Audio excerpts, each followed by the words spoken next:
Alright, Eddie, do me good.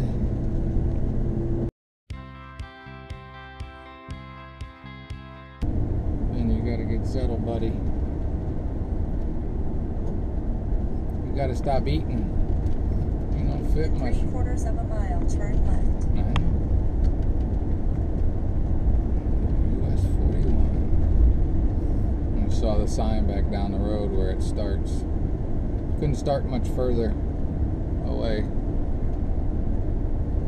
Fort Wilkins State Park. Another great day for a motorcycle ride.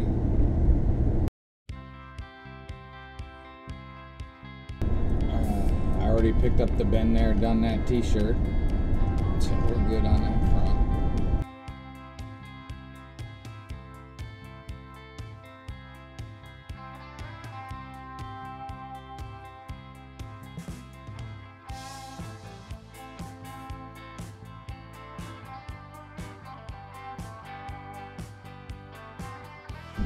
Turn left.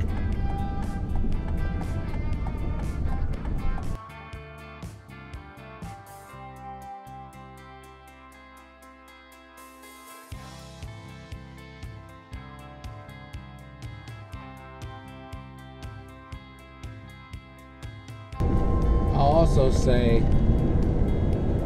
all these places I've gone up here, they're all kind of like destinations and not pass-throughs. I guess that's why it's fantastic to see all this stuff,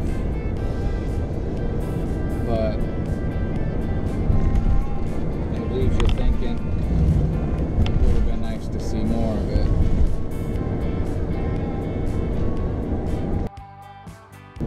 This is a very windy road. Keweenaw. I highly suggest the Keweenaw Peninsula to anybody that gets up the Michigan way. I know I'll be back. I think I'm going to say that in quite a few videos coming up, so if you're like, yeah, he's coming back, I apologize now.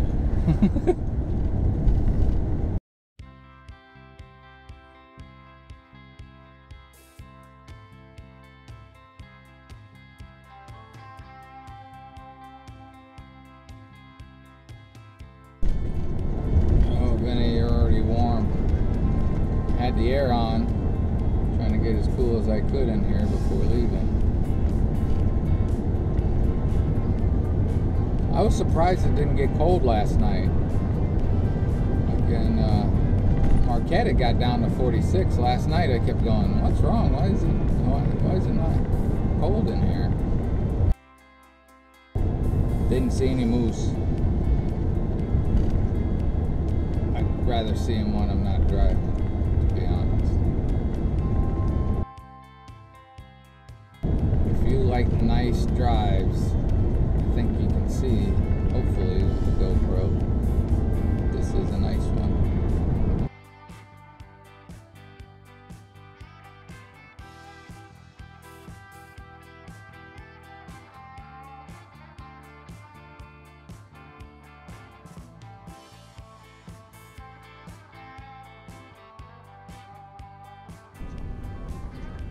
Okay, Lake Medora.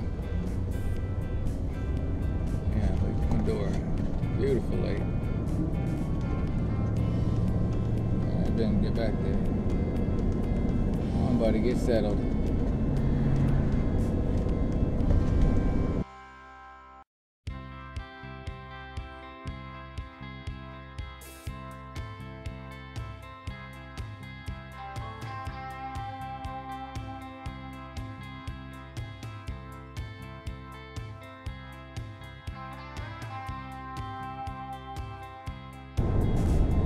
Out in the land of people waving, you know they don't know you.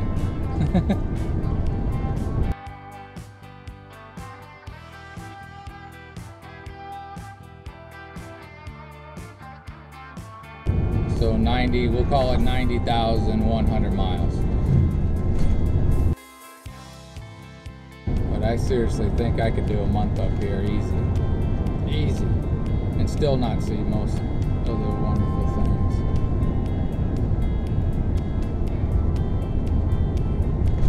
But in a sense, I'm very happy because I've checked off a bucket list.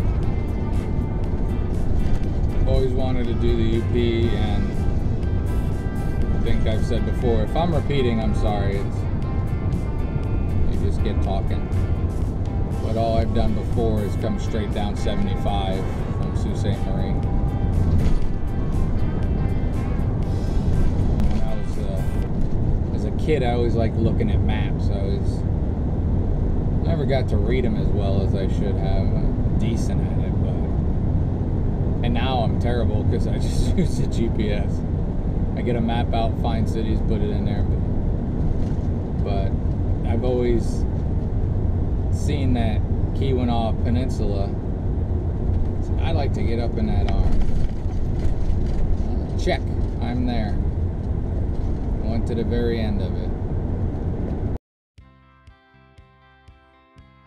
When I registered at that campground yesterday, I said to the lady, I said, I'm checking off my bucket list. And she says, that's the third bucket list check today we've done. Card changed. I'm going to have to do that last night.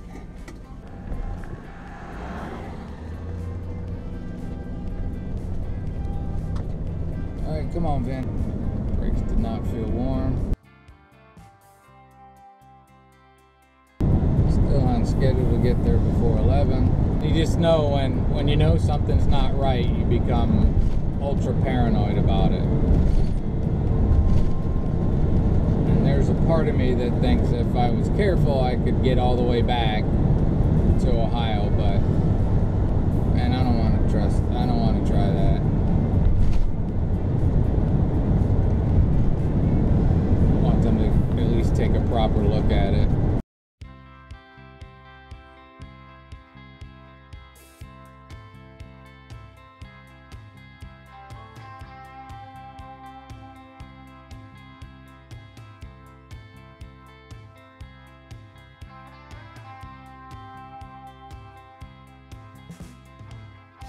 Lots of storage. When you come in areas like this is Mohawk, I think I did it in the video before. When you come in areas like this, there's lots of storage places, you know. People that summer up here need to store all their junk.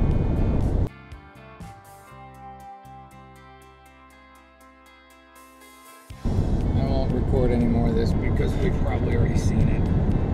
Visibility 10 miles. Temperature was 72 degrees, dew point 63. Wind was south at 10 miles an hour, and the pressure was 29.82 inches. Welcome to the Keweenaw Peninsula. This is the Travelers Information Radio Station KQC 703, operated by the National Park Service in cooperation with the Quincy Mine Hoist Association and the Keweenaw Convention and Visitors Bureau. Please listen for information on Keweenaw National Historical Park, Isle Royale National Park, and information on other attractions and events throughout the Keweenaw Peninsula. During periods of adverse weather, this message will also include a road report from the Michigan State Police. Beginning around 1 billion years ago, geologic forces started a series of events that would produce the only known place in the world with abundant quantities of pure native copper. Native peoples were the first to begin extracting this valuable resource over 7,000 years ago, making the copper into tools and trade items. Modern mining of the copper deposits began in earnest in the mid-1800s and helped fuel the industrial development of the United States. Communities and industrial sites developed along the length of the Keweenaw Peninsula. Companies burrowed mine shafts over a mile deep into the earth. Populations of towns and cities rapidly grew as immigrants from around the globe arrived and joined the workforce. For over 100 years, mining was the major industry on the Keweenaw Peninsula. The people who labored and sometimes died in these mines, and those who remained on the surface in supporting occupations or roles, gave the Keweenaw region a rich mix of language, customs, and culture. Though copper is no longer mined here, it has left its mark on both the land and the people. Keweenaw National Historical Park was established on October 27, 1992 to preserve the heritage of copper mining on Michigan's Keweenaw Peninsula. Today, the National Park Service works with those touched by the mining industry and their descendants to share the many stories of the area's copper mining heritage. There you go, YouTubers, a little gee whiz for you. I apologize. Neat old ruins. Down to a valley. Getting very close to the garage.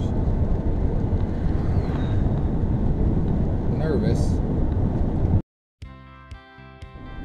GPS lied to me, almost had me go down a one-way street.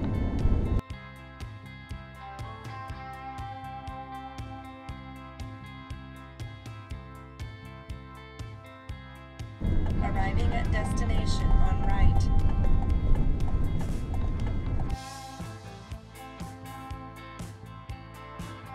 Alright, we're here, tubers. Fingers crossed.